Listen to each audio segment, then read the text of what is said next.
Welcome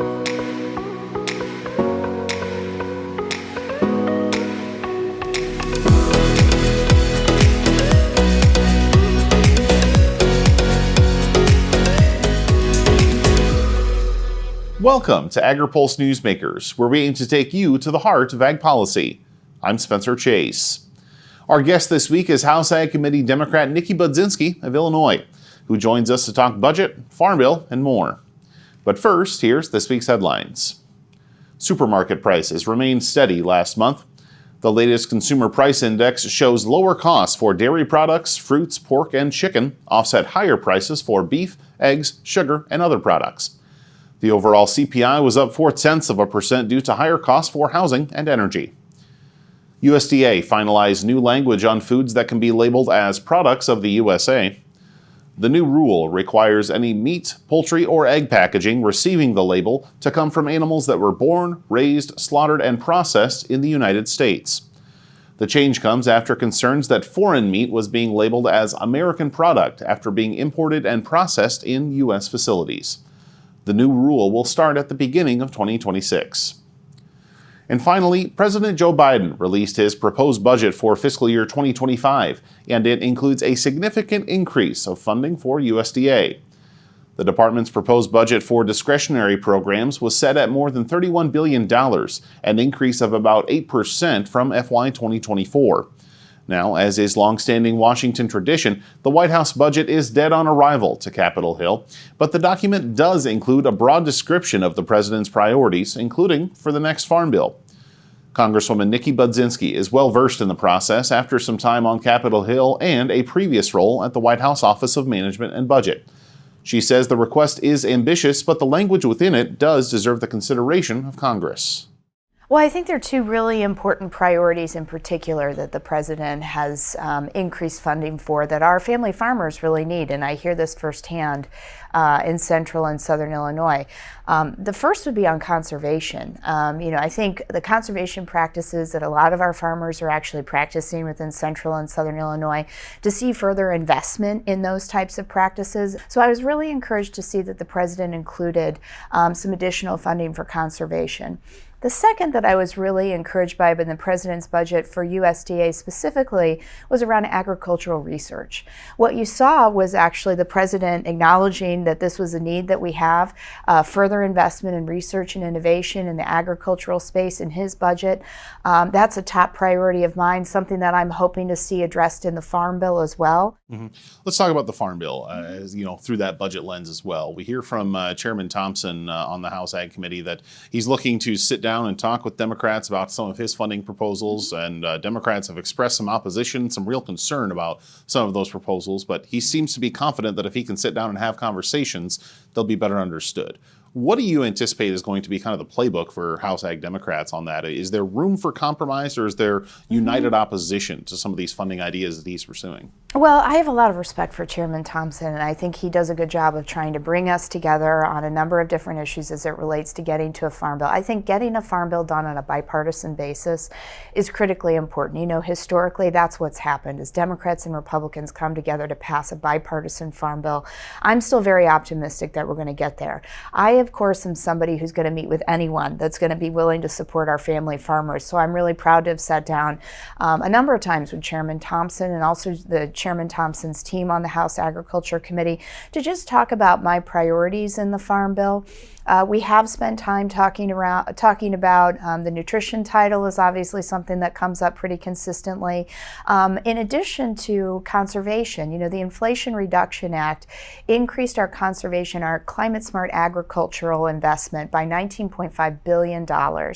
And what I've seen in going back home and talking to my Agricultural Advisory Council is a real need to use those dollars back home in Illinois on conservation practices. So when talking about the Farm Bill, I'm working with my colleagues to make sure that we're protecting those conservation dollars in the Farm Bill. I think that's really important, and that's been some of the conversation that I've been having around with Chairman Thompson around those dollars and where they'll be spent. I think they should be spent for their intended purposes as it was legislated in the Inflation Reduction Act.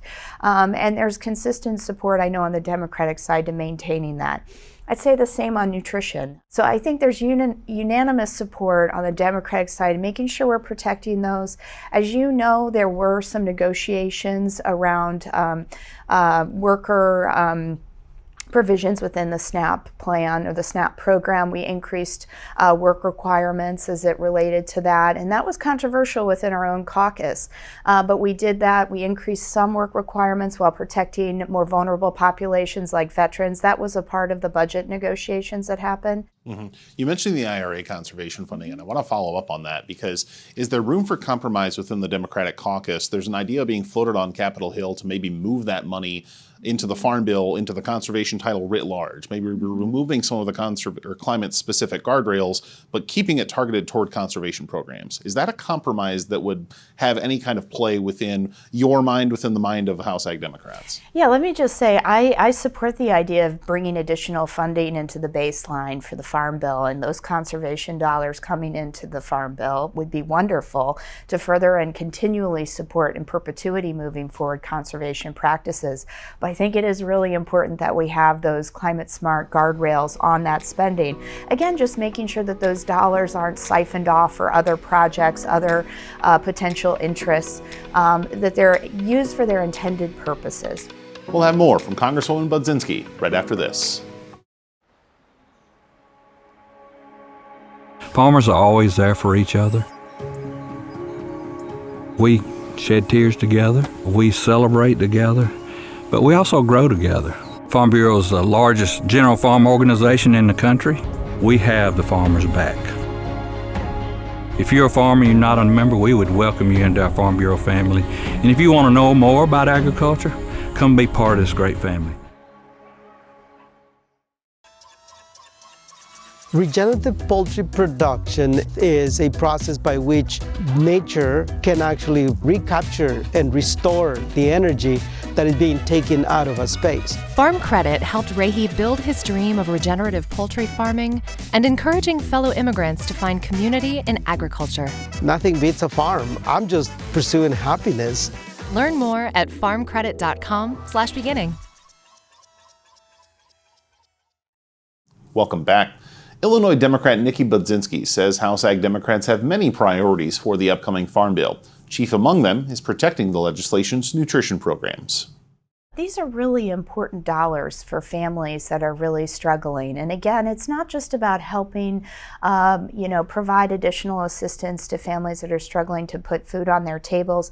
This is also about supporting our family farmers. They're growing the food, like I said, that's putting that food on those tables.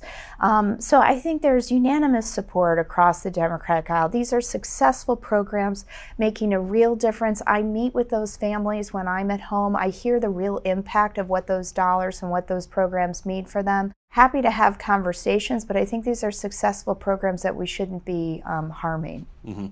I know you say you're optimistic about moving a farm bill, soon, maybe yet this year. But I guess if you'll indulge me in a pessimistic hypothetical, if a farm bill is not moved this year and it moves into 2025 in a new Congress, a Congress potentially controlled by Democrats, what would a democratically led House Ag Committee prioritize in farm bill reauthorization? Well, a couple of things that I've been prioritizing, as I mentioned, agricultural research. I think we need to be making sure that we're making critical investments in that. Another really top priority that I see for a farm bill would be including an initiative to support young and beginning farmers. When we recognize that in the country, our family farmers' average age is 58 years old, and I look at my home state of Illinois and recognize that agriculture is our #1 economic driver. We need to be thinking about what that pipeline is coming up behind our family farmers, that next generation of young and beginning farmers getting into this space. I've been advocating, and I've met with Chairman Thompson to advocate to include my Young and Beginning Farmer Initiative. I'm hoping whether we get a farm bill done this year, which I hope we can, or a bipartisan farm bill done in the next year, that those are the kind of common sense priorities that are bipartisan that we can include in a farm bill. Mm-hmm. I know you can only speak for one member of the Democrats in the House, but what level of support do you think the Democratic conference could be in a position to offer for a farm bill if and when it does arrive to the House floor? Well, I think there's unanimous, support for getting a farm bill done. We understand the importance of it. It provides the safety net that we need in crop insurance for our family farmers. It's the nutrition. There's endless numbers of important priorities that benefit our districts back home. We see the urgency of getting this done. I see the urgency as well in getting it done on a bipartisan basis.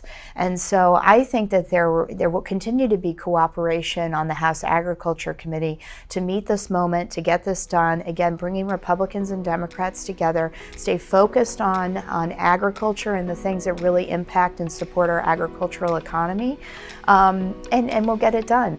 Congresswoman, thanks for joining us. Thanks for having me.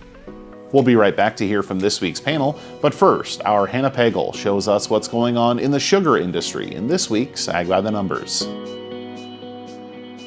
Biden administration officials are struggling to navigate the best approach to managing the American sugar supply amid rising prices and drought in key production areas. This chart shows American sugar exports to Mexico and Mexican sugar production from fiscal year 2008 to the projected totals in 2024. The U.S. exports are represented by the blue bars, while Mexico's numbers are represented by the yellow line. USDA expects the U.S. to export 160,000 short tons raw value of sugar to Mexico this fiscal year, which is double last year's total and the largest in 6 years. A drought in Mexico is impacting the country's sugarcane harvest, which is expected to drop Mexican exports to the U.S. by 666,000 tons this year. Philip Brasher has a look at the complex issue in his story on Agri-Pulse.com. For Agri-Pulse, I'm Hannah Pagel. The Senate and House Ag Committees are busy working on the next Farm Bill, which will cover commodities, specialty crops, livestock, and more. This legislation will impact every farmer, rancher, and rural business for the next 5 years. Make sure you don't miss insights and analytics that only Agri-Pulse and its top-notch team of well-connected experts can provide. Register today for a free trial at agripulse.com and click the subscribe button, or email us at pam@agri-pulse.com. You don't want to miss this Farm Bill coverage. Agriculture Future of America is a nonprofit building transformational leaders in food and agriculture. AFA prepares college students to join the workforce as innovative and engaged young professionals who will shape the future of agriculture. Head to agfuture.org to find out how you can get involved. Did you know Agri-Pulse has all your favorite podcasts, including Open Mic, Newsmakers, and Drive Time? Take us wherever you go. Subscribe at agripulse.com or on Spotify, Google Play, or Apple Podcasts. Welcome back to Agri-Pulse Newsmakers, joined for a continuing Farm Bill discussion with Farm Policy Consultant Ferd Hoefner and R.J. Karney with the National Association of State Departments of Agriculture. Appreciate both of you taking the time. And Ferd, I want to go to you first because this week we saw some Republican staff on the Senate Agriculture Committee roll out a report discussing their plans, their ideas for the Inflation Reduction Act conservation funding and perhaps incorporating that into the Farm Bill and stretching it out over a longer period of time. Democrats have been resistant to that idea thus far. Some particulars on Capitol Hill being debated, but I wonder, going up against that Democratic resistance to the incorporating of the Inflation Reduction Act funding, even if it gets redirected to other titles, it still is within the Farm Bill. Are Democrats running a risk of perhaps not being able to incorporate that bill under a potential Trump administration, a potential Republican Congress? Let's hope that it doesn't linger. Let's hope that we can get the job done. But I applaud the Senate Republican staff for putting that out. You know, I've been saying that since before the ink was even dry on the IRA. Others have said it. It would be a huge missed opportunity not to bring what's left of the IRA conservation baseline into the Farm Bill conservation baseline. And it would be a mistake that would cost farmers and ranchers tens of billions of dollars. And I would say I've run into very few Democratic members of either the House or Senate committee that actually want to take a pass on that opportunity. So the holdup is, like everything else in this town, comes down to politics. And in this case, the really unfortunate partisan battle around climate and agriculture. But there's a win-win situation staring us all right in the face. Move the IRA into the Farm Bill, retain the climate mitigation guardrails, and voila, there is more money for climate mitigation conservation and more money for all other kinds of conservation practices too. By adding more money to the trough, the new IRA dollars free up Farm Bill funding to pay for non-IRA practices too. Everybody wins. So yes, if you're talking about moving IRA funding outside of the conservation title, I think that's pretty clearly a red line that Democrats have said they're not going to support. Mm-hmm. Democrats have been pretty, have made their opposition pretty clear to incorporating this conservation funding into the commodity title, even some going as far as suggesting they're not in favor of removing the climate guardrails within the conservation title. But are they running a risk of, would they potentially be better off getting something as opposed to nothing, on this front?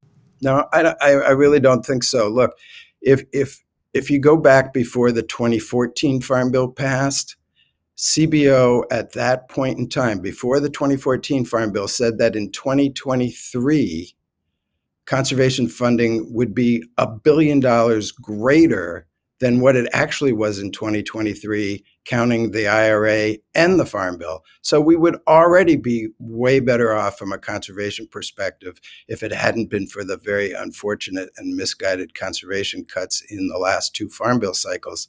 So no, we should not go there again. It's time to reverse it and at least restore us to where we were before the last two Farm Bills occurred. Mm-hmm. RJ, I want to bring you into the fold here because we look at this idea, this debate of reallocating those dollars. What role do you think the desire to do that will play in efforts to move a farm bill this year? Because obviously, as anyone who follows farm policy knows, the longer you take to pass a farm bill, the fewer IRA dollars you have to reallocate just because of that reconciliation process. How do you think that factors into the effort to move a farm bill here? I think that's the key question right now. Every day that passes is going to be, let's say, a lot tougher for Congress to ultimately pass a farm bill, get it to the president to sign. The calendar for how frequently Congress is going to be in session with an election year is getting shorter and shorter. That window is closing. So this is going to be a main point of conversation, but is all hope lost? I don't think so. I know we're approaching March Madness here, and there's always going to be an opportunity for a Cinderella story, an upset of sorts. All indications it's going to be very difficult to get a farm bill passed and completed by 2024, but we may see. We may see that there's an opportunity, a window, the stars align, and that Cinderella story, the farm bill may be that piece of legislation that gets done. Or at least we'll have an opportunity to have something introduced. We'll have more from our panel right after this. Farmers are always there for each other. We shed tears together, we celebrate together, but we also grow together. Farm Bureau is the largest general farm organization in the country. We have the farmers' back. If you're a farmer and you're not a member, we would welcome you into our Farm Bureau family. And if you want to know more about agriculture, come be part of this great family. Looking closer, seeing further. That's how we do it. At Curious Plot, we're driven to find what's next for agriculture, animal care, and food. We stay curious because that's what it takes to grow understanding. That's how we plot strategies and tell stories that get results time after time. Marketing, communications, and consulting that look closer and see further. Curious Plot. We can't wait to help you tell your story. Welcome back. Farm bills are typically a product of bipartisan compromise, but R.J. Karney with the National Association of State Departments of Agriculture is observing both sides of the aisle appear to be stuck in their positions at this point in the process. I would say it's going to be very difficult to get a farm bill passed. That is just shrinking day by day. And really what we'd like to see is committees have the staff have some bills introduced, and then really be able to flesh out what those details would look like. It's going to be a long road to get there, but the lines are being drawn. So we're really looking at April, May for that window. And I'm hopeful that we'll see something come through. But the lines being drawn is going to be a lot more difficult. Mm-hmm. As these negotiations continue, I know the issue of hemp production and regulation is something that has been kind of laid at the plate of a lot of state departments of agriculture per the language of the 2018 Farm Bill. Senator Mitch McConnell was obviously a very key part of getting that into the 2018 Farm Bill. He's, of course, announced his plans to step down from his leadership post, which obviously gave him such key influence over all legislation, Farm Bill or otherwise. I say all that to ask you, what role do you think Senator McConnell leaving his leadership post could ultimately have on hemp provisions in the upcoming Farm Bill? Well, it's going to be a major loss having Senator McConnell step down.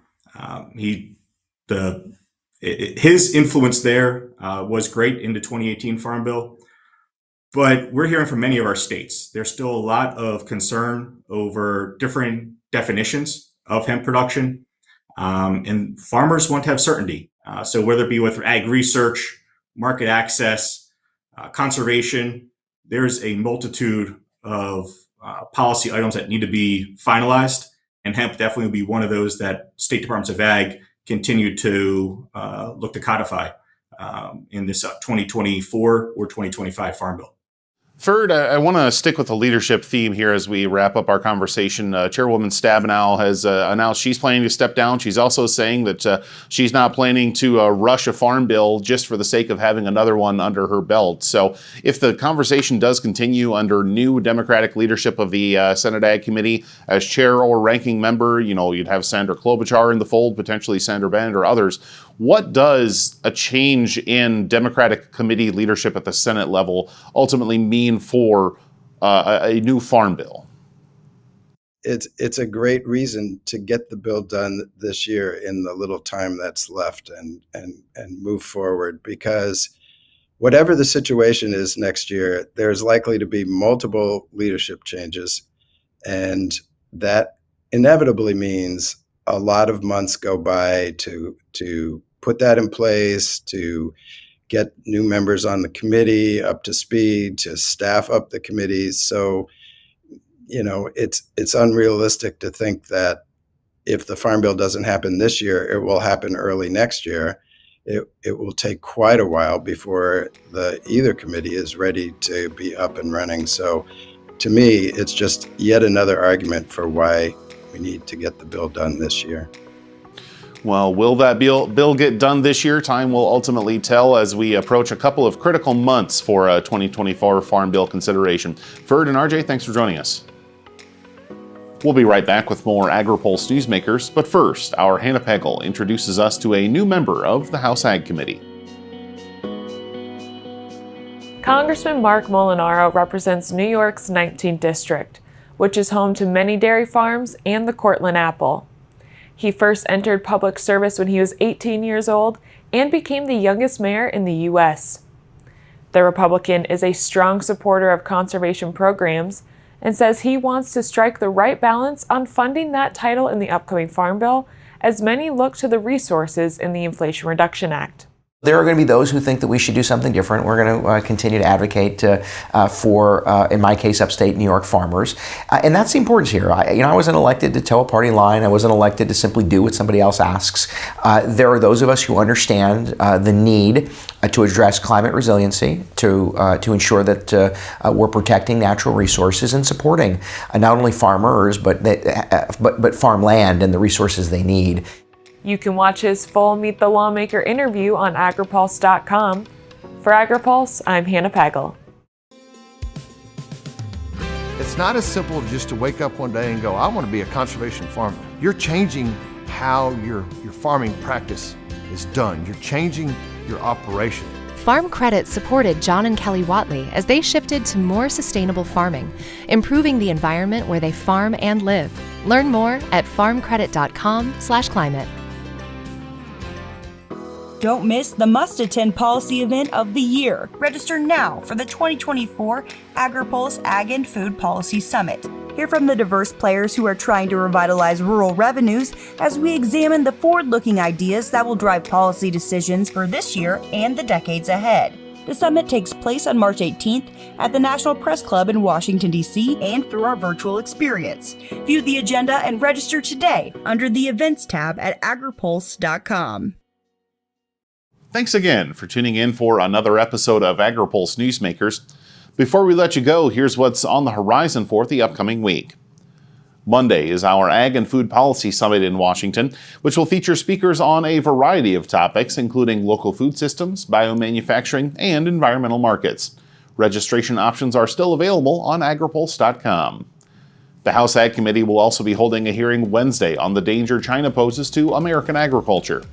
As always, stay tuned for the latest on this and more on agripulse.com.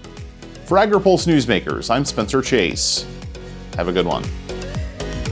Newsmakers is a production of Agri-Pulse Communications. For more ag policy news, visit agripulse.com. You can also find our new content on YouTube and wherever you get your podcasts. Don't forget to follow Agri-Pulse and our correspondents on social media to get breaking news and more.